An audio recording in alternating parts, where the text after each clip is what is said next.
I am James David Manning, Senior Pastor of the Outlaw World Missionary Church in Harlem, New York. I'm also the originator of the Columbia-Obama trial scheduled for the 14th of May, the year 2010. Due to the growing threatening circumstances surrounding this trial, I must now release the full transcript we wish to present, document, and prove at the Columbia-Obama trial later this year. Obama was recruited in 1980 by the CIA while a student at Occidental College in Los Angeles, California. The CIA needed Muslims who were fluent in Farsi and other Islamic customs and understandings. Obama was perfect as an undercover agent. The CIA then later enlisted Columbia University to extend its foreign student program to Barack Hussein Obama, that he might enroll in the universities around Karachi and in Pakistan, and also the Patrice Lumumba School in Moscow. With a perfect cover in the U.S. student identity, Obama became the lead agent in the arms and money supply to the struggling Taliban army against the Soviet war machine. Obama's cover was flawless and his skills as an agent incredible.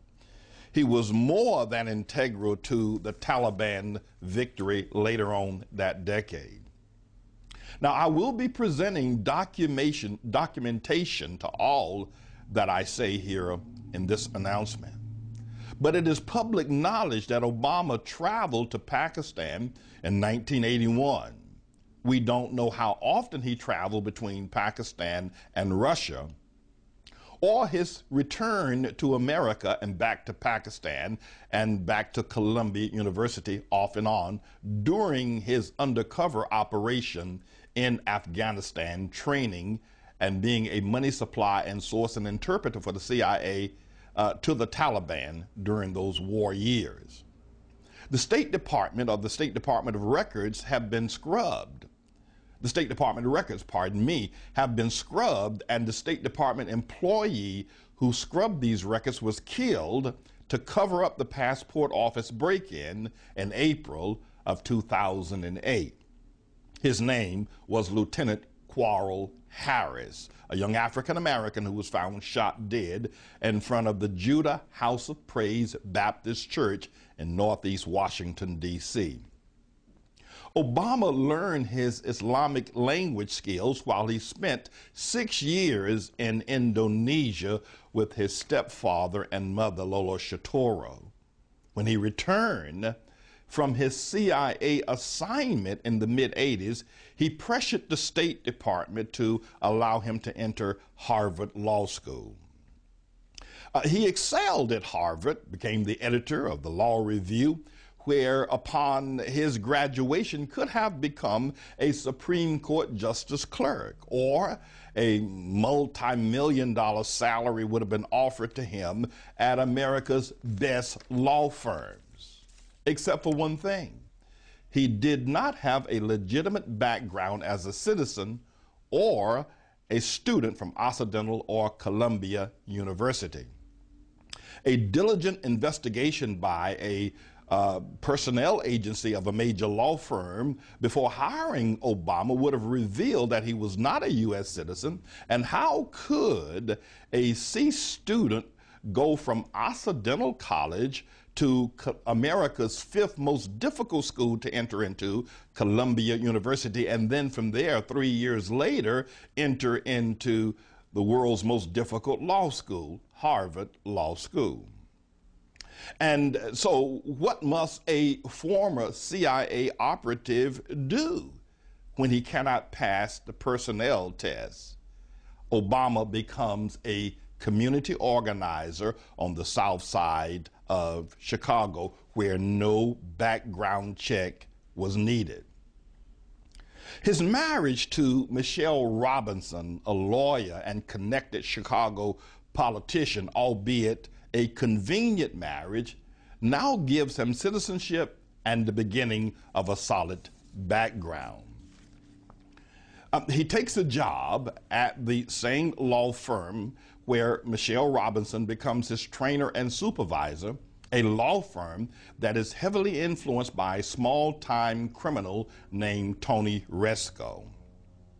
Michelle Robinson, again, controls the personnel records. His hiring takes place without a hitch.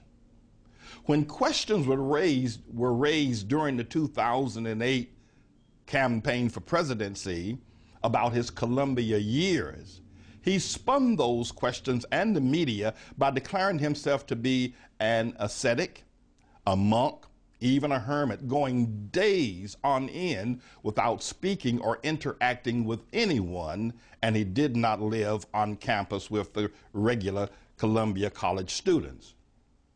Today, Obama is a man who loves the limelight and can hardly tear himself away from any camera that he passes by, wants us to now believe that he was once a monk, a hermit, with no interaction with anyone. Michael Wolff, former MTA chairman and graduate of Columbia, says, and I quote, he remembers Obama as a very, very smart student and a great debater while he was at Columbia, and he was very active in student activities. Now, it appears that Michael Wolff remembers things about Obama that Obama does not remember about himself. Fox News, during the 2008 campaign and questions were raised about Obama's Columbia years, interviewed more than 400 people on campus during the years of 1980 to 1984. Students, nurses, librarians, custodians, people within the environs, shopkeepers alike. And they discovered in their investigation of the 400 people they questioned, not one of the 400 people remembers Barack Hussein Obama during his alleged Columbia years. The Reagan-Bush administration and the Bush 43 administration, they all know this about Obama as a CIA operative and his help to win the war there for the Taliban in Afghanistan during the Russian invasion. They just did not expect Obama to win the Iowa caucus. When he won that, there was no way they could assassinate him, remove him from the scene. They had to allow him to march over the Clintons and over John McCain that he might be the president for whatever information he now holds or interaction he holds with the Soviet Union and over the American people as a threat. We as a government and as a people are being held hostage by this former CIA operative, Barack Hussein Obama, who has heavy Muslim beliefs, Marxist politics, and has an intense hatred for this nation called America.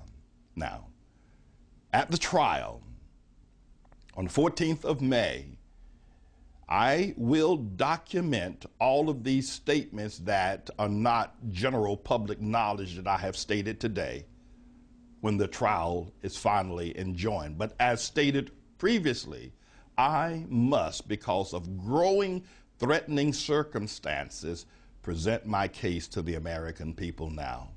I'm James David Manning, Senior Pastor of the Outlaw World Missionary Church in Harlem, and also the host of the Manning Report.